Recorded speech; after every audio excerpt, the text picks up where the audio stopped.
Ballot പേപ്പറിൽ കൃത്രിമം കാണിച്ച് ബി.ജെ.പിയെ വിജയിപ്പിച്ച പ്രിസൈഡിംഗ് ഓഫീസറെ ബി.ജെ.പി പുറത്താക്കി.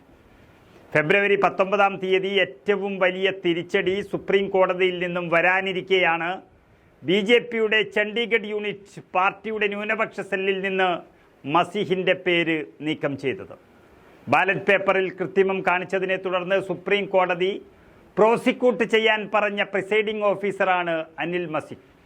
നിയുക്ത കൗൺസിൽ അംഗമായ മസീഹ് ഫെബ്രുവരി 19-ന് സുപ്രീം കോടതിയിൽ ഹാജരാകണമെന്നും ജനാധിപത്യത്തെ നശിപ്പിക്കാൻ അനുവദിക്കില്ലെന്നും സുപ്രീം കോടതി പ്രഖ്യാപിച്ചതിന് പിന്നാലെയാണ് അനിൽ മസീഹ് അറസ്റ്റ് ചെയ്യപ്പെടുമെന്ന് ഉറപ്പായതിനെ തുടർന്ന് ബി.ജെ.പി കൈകഴുകാൻ തീരുമാനിച്ചത്.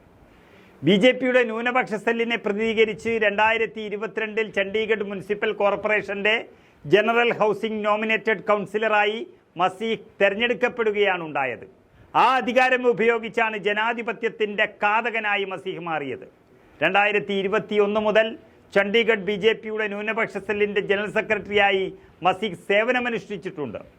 EVM-ൽ കൃത്രിമം കാണിച്ചാണ് ബി.ജെ.പി പലയിടത്തും അധികാരത്തിൽ വന്നതെന്ന് വലിയ രീതിയിൽ വാർത്തകൾ വരുന്നതിനിടയിലാണ് ബി.ജെ.പി തെരഞ്ഞെടുപ്പിൽ വിജയിച്ചത് കള്ളവോട്ടിലൂടെയാണ് എന്ന് ചണ്ഡീഗഡിൽ തെളിഞ്ഞത്.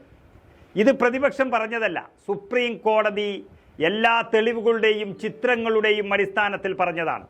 ഒരു ഉദ്യോഗസ്ഥൻ ക്യാമറയ്ക്ക് മുന്നിൽ സത്യസന്ധതയില്ലാതെ പ്രവർത്തിക്കുകയും പ്രതിപക്ഷത്തിൻ്റെ വോട്ട് റദ്ദാക്കി ബി.ജെ.പിയെ വിജയിപ്പിക്കുകയും ചെയ്തു എന്നാണ് കോടതി കണ്ടെത്തിയിരിക്കുന്നത്.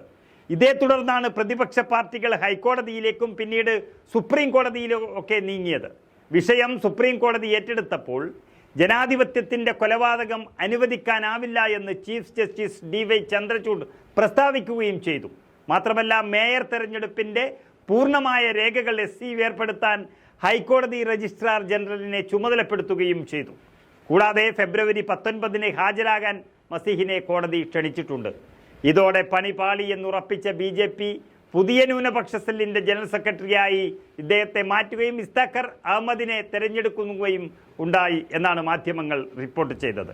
അതായത് 100% തെരഞ്ഞെടുപ്പ് റദ്ദ് ചെയ്യുകയും പ്രിസൈഡിംഗ് ഓഫീസർ കുടുങ്ങുമെന്നും ആയപ്പോൾ അയാളെ പുറത്താക്കി രക്ഷപ്പെടാമെന്നുള്ള ബി.ജെ.പിയുടെ തന്ത്രമാണ് ഇവിടെ കണ്ടത്. പക്ഷേ അത് വിജയിക്കാനൊന്നും പോകുന്നില്ല. ഫെബ്രുവരി 19-ന് കേസ് സുപ്രീം കോടതി പരിഗണിക്കുമ്പോൾ ബാലറ്റ് പേപ്പർ വിഷയത്തിൽ മാത്രമല്ല EVM തട്ടിപ്പ് വിഷയത്തിലും ബി.ജെ.പി ചോദ്യം ചെയ്യപ്പെടാൻ പോവുകയാണ്. ചണ്ഡീഗഡിലെ തോൽവി ഉറപ്പിച്ചുള്ള ബി.ജെ.പിയുടെ നടപടിയാണ് ഈ പുറത്താക്കൽ പരിപാടി.